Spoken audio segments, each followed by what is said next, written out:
Chers amis, la situation est très compliquée au Grand Moyen-Orient. Ce que nous voyons en ce moment n'est pas une simple tension diplomatique. Ce n'est pas un échange de menaces habituelles. Nous sommes face à une escalade militaire directe entre l'Iran, les États-Unis d'Amérique et Israël. Des frappes, des ripostes, des explosions dans plusieurs capitales et surtout des dirigeants visés. Le risque aujourd'hui n'est plus théorique, il est réel. La question n'est plus de savoir s'il y a crise. La question est jusqu'où cela peut aller. Restez avec moi, nous analysons tout cela calmement.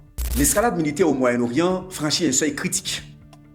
Selon plusieurs agences internationales, écoutez, c'est très important, l'Iran a lancé des missiles en direction de bases américaines situées à Bahreïn, au Qatar, au Koweït et aux Émirats arabes unis. Des explosions ont été entendues dans plusieurs capitales de la région.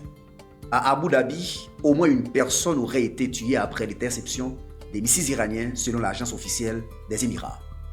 À Riyad, en Arabie Saoudite, de fortes détonations ont également été signalées par des journalistes sur place.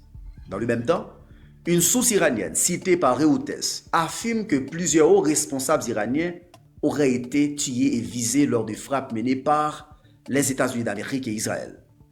Parmi les cibles évoquées, le guide suprême iranien Ali Khamenei, le président iranien Massoud Pezeshkian, plusieurs commandants des gardiens de la révolution, un responsable israélien a confirmé que ces figures étaient visées, mais les résultats exacts restent incertains.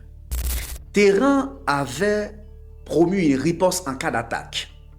L'Iran semble désormais passer à l'action en frappant des installations américaines dans le Golfe. Les Émirats arabes unis ont dénoncé une violation flagrante du droit international et se réservent le droit, bien entendu, de répondre. Nous entrons clairement dans une phase d'escalade ouverte dans le Grand Moyen-Orient. Ce qui se joue ici dépasse l'Iran et Israël. Les bases américaines dans le Golfe sont des piliers du dispositif militaire américain au Moyen-Orient. Si ces frappes se confirment, chers amis, cela signifie risque d'embrasement régional. L'implication possible de l'Arabie Saoudite, pression sur les marchés pétroliers, hausse des tensions entre Washington, Tel Aviv et Téhéran. Nous sommes face à un possible basculement stratégique. Est-ce une riposte limitée ou le début d'un conflit régional élargi? Les prochaines heures seront très décisives. Partagez l'information.